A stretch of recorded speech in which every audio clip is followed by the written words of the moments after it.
மதுரை குடும்ப சேனலை பார்க்கும் அனைத்து நண்பர்களுக்கும் வணக்கம். ஸோ நம்ம இன்றைக்கி என்ன பார்க்க போகிறோன்னா, காய்கறியை யூஸ் பண்ணி சப்பாத்தி செய்ய போகிறோம். ஸோ பிள்ளைங்களுக்கு இது ரொம்ப பிடிக்கும். நான் 2 விதமான காய்கறியும் ஒரு கீரையும் சேர்த்துருக்கேன். ஸோ அது என்னென்னு பார்த்துட்டு வரலாம்.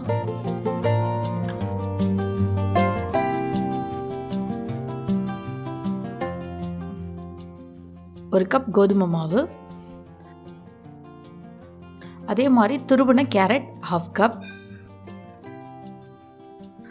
நல்லா துருவி வச்சிருக்க சக்கரை பூசணிக்காய் அது ஒரு 1/2 கப், சோம்புக்கீரை, மாவுக்கு கொஞ்சம் நெய் எடுத்திருக்கேன், 1/2 டீஸ்பூன் சில்லி பவுடர் எடுத்திருக்கேன், அப்புறம் உப்பு தேவையான அளவு. இப்போ நம்ம சப்பாத்தி மாவு ரெடி பண்ணிக்கலாம். ஸோ அதுக்கு நான் மாவை எடுத்து வச்சுருக்கேன். ஸோ நான் ஃபஸ்ட்டு சில்லி பவுடர் ஆட் பண்ணிக்கிறேன். அப்புறம் இந்த மாவுக்கு தேவையான உப்பை ஆட் பண்ணிக்கிறேன்.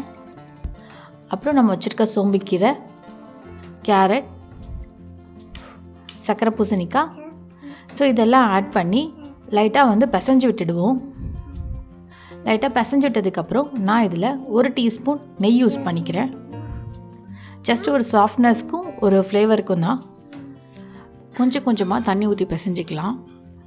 நல்லா பிசைஞ்சு விட்டுடுங்க.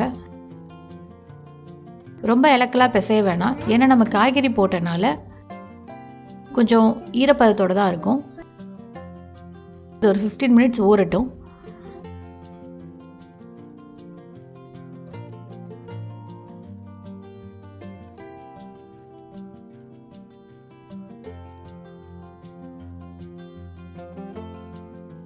ஓகே, நம்ம மாவு நல்லா ஊறிடுச்சு. ஸோ இப்போ நம்ம சப்பாத்திக்கு மாவு தேய்ச்சிக்கலாம். இது நம்ம காய்கறி போட்டனால லைட்டாக ஈரப்பதம் இருக்கும். ஸோ ஒவ்வொரு தடவையும் தேய்க்கும் போது மாவு டஸ்ட் பண்ணிக்கோங்க.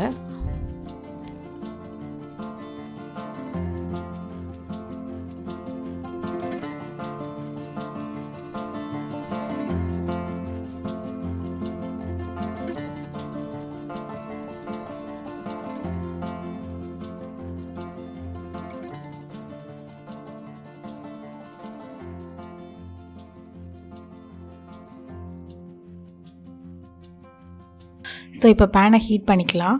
ஹீட் பண்ணி நம்ம சப்பாத்தியை பேனில் மாற்றிக்கலாம். ஃபஸ்ட்டு ஒரு பக்கம் எண்ணெய் ஊற்றிப்போம். எண்ணெய் ஊற்றிட்டு நல்லா வெந்ததுக்கப்புறம் திருப்பி விட்டுக்கலாம். இப்போ இந்த சப்பாத்தி பார்த்திங்கன்னா நம்ம காய்கறி ஆட் பண்ணியிருக்கோம். நம்ம இதில் எந்த காய்கறியுமே வேக வைக்கல. எல்லாமே நம்ம சின்னதாக துருவி போட்டனால இந்த சப்பாத்தி இந்த சுடுற டைம்லேயே இந்த காய்கறியும் வெந்துடும். இதில் பொதுவாக எந்த மாதிரி காய்கறிலாம் நீங்கள் ஆட் பண்ணலான்னா, நம்ம வீட்டில் இருக்க சின்ன பிள்ளைங்களோ இல்லை பெரியவங்களோ அவங்க ஒமிட் பண்ணுற காய்கறியெல்லாம், அதாவது அவங்களுக்கு வேணான்ற காய்கறியை நீங்கள் இந்த மாதிரி சப்பாத்தி மாவில் போட்டு கொடுத்தீங்கன்னா அவங்க அதை சாப்பிட்ட மாதிரி இருக்கும். அவங்களுக்கு அதோட ஹெல்த் பெனிஃபிட்ஸும் கிடைச்ச மாதிரி இருக்கும். இந்த சப்பாத்தி பார்த்திங்கன்னா சக்கரை பூசணிக்காய், கேரட் இது ரெண்டுமே போட்டிருக்கோம். இது ரெண்டுமே இனிப்புன்றனால தான் நம்ம ஒரு பிஞ்ச் மொளாப்படி போட்டிருக்கோம். இந்த சப்பாத்தி நார்மல் சப்பாத்தி மாதிரி தான் இருக்கும். பெருசாக உங்களுக்கு டிஃப்ரென்ஸ் எதுவும் தெரியாது. ஸோ இந்த மாதிரி கொடுக்குற மூலமாக அந்த காய்கறியோட ஹெல்த் பெனிஃபிட்ஸும் சின்ன பிள்ளைங்களுக்கு கிடைக்கும். சப்பாத்தி சர்வ் பண்ணுறதுக்கு ரெடியாக இருக்குது. சூடாக கடலை சட்னி வச்சு சாப்பிட்டா சூப்பராக இருக்கும். கண்டிப்பாக இந்த சப்பாத்தி உங்கள் வீட்டில் உள்ளவங்களுக்கு செஞ்சு கொடுங்க. கண்டிப்பாக உங்கள் எல்லாருக்கும் பிடிக்கும். செஞ்சு பார்த்துட்டு உங்கள் ஃபீட்பேக்ஸை எனக்கு கமெண்ட் பண்ணுங்கள். இந்த வீடியோ உங்களுக்கு பிடிச்சிருந்தா லைக் பண்ணுங்கள். சப்ஸ்கிரைப் பண்ணாத நண்பர்கள் சப்ஸ்கிரைப் பண்ணுங்கள். தேங்க்யூ.